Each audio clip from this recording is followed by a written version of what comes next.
Hello friends, welcome to my channel. ఈరోజు మనము మిగిలిపోయిన ఇడ్లీ పిండితో పునుగులు ఎలా వేసుకోవాలో చూసేద్దాం. దానికోసం ఒక కప్పు ఇడ్లీ పిండి తీసుకున్నాను. అందులోకి సన్నగా కట్ చేసుకున్న ఆనియన్స్, పచ్చిమిర్చి, కరివేపాకు, కొత్తిమీర రెమ్మలు కూడా యాడ్ చేసుకున్నాను. అలాగే ఒక 2 టేబుల్ స్పూన్ అంతా మైదా కూడా యాడ్ చేసుకున్నానండి. యాడ్ చేసి చెయ్యి అంతా కూడా శుభ్రంగా వాష్ చేసుకొని ఇదంతా కూడా ఒకసారి మిక్స్ అయ్యేలాగా ఇలా మిక్స్ చేసుకోండి.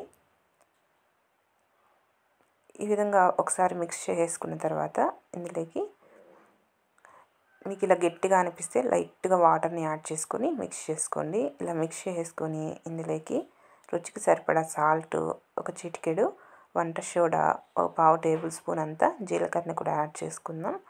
యాడ్ చేసి జస్ట్ ఒక టేబుల్ స్పూన్ కంటే తక్కువగా వాటర్ని కొద్దిగా యాడ్ చేసి ఇదంతా కూడా బోండా పిండి వస్తుంది కదా, ఆ కన్సిస్టెన్సీ వచ్చేటట్టు చక్కగా మిక్స్ చేసుకోవాలి.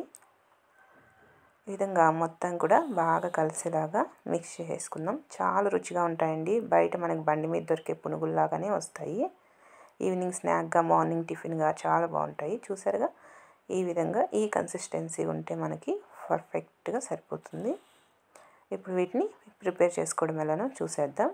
స్టవ్ మీద డీప్ ఫ్రైకి సరిపడా ఆయిల్ పెట్టుకొని ఆయిల్ హీట్ ఎక్కిన తర్వాత మనం తీసుకున్న పిండిని ఇలా కొద్దిగా చిన్న చిన్న ముద్దల్లాగా యాడ్ చేసుకుందాం.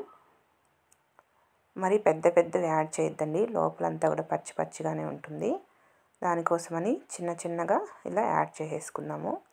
పిండి బాగా పులిచినది అయితే మనకి చాలా టేస్టీగా వస్తాయండి. ఒకవేళ పిండి సరిగ్గా పులవలేదు అనుకుంటే మీరు అందులోకి పుల్లటి మజ్జిగ లేదా పెరుగుని యాడ్ చేసుకోండి, అప్పుడు సరిపోతుంది. ఈ విధంగా మీరు ప్యాన్ ఎన్ని సరిపోతే అన్ని పునుగుల్ని ఈ విధంగా యాడ్ చేసుకోవాలి.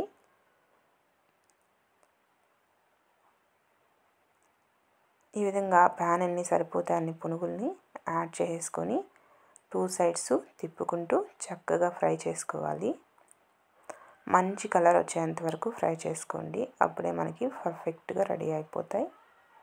ఈ విధంగా 2 సైడ్స్ తిప్పుకుంటూ మంచి గోల్డెన్ బ్రౌన్ కలర్ రావాలి, అప్పటి వరకు ఫ్రై చేసుకోవాలి. ఇలా ఫ్రై చేసుకొని వేడిగా రెడ్ చట్నీ లేదా పల్లి చట్నీతో తింటే మనకి టేస్ట్ అయితే అదిరిపోతాయండి. ఒకసారి మీరు కూడా తప్పకుండా ట్రై చేసి చూడండి, మీకు కూడా చాలా బాగా నచ్చుతాయి. చూసారుగా, ఈ విధంగా 2 సైడ్స్ తిప్పుకుంటూ మంచి కలర్ వచ్చేంత వరకు ఫ్రై చేసుకుందాం.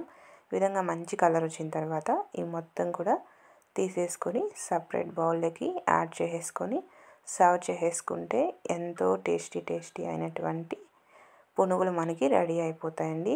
సేమ్ బండి మీద దొరికే పునుగుల్లాగానే ఉంటాయి. దీంట్లో డౌట్ ఏం పడాల్సిన అవసరం లేదు. టేస్ట్కి అయితే అస్సలు తగ్గదు. ట్రై చేయండి. ట్రై చేసి నా వీడియో కనుక నచ్చితే నా ఛానల్ని తప్పకుండా సబ్స్క్రైబ్ చేసుకోవడం మాత్రం మర్చిపోవద్దు. Okay friends, bye.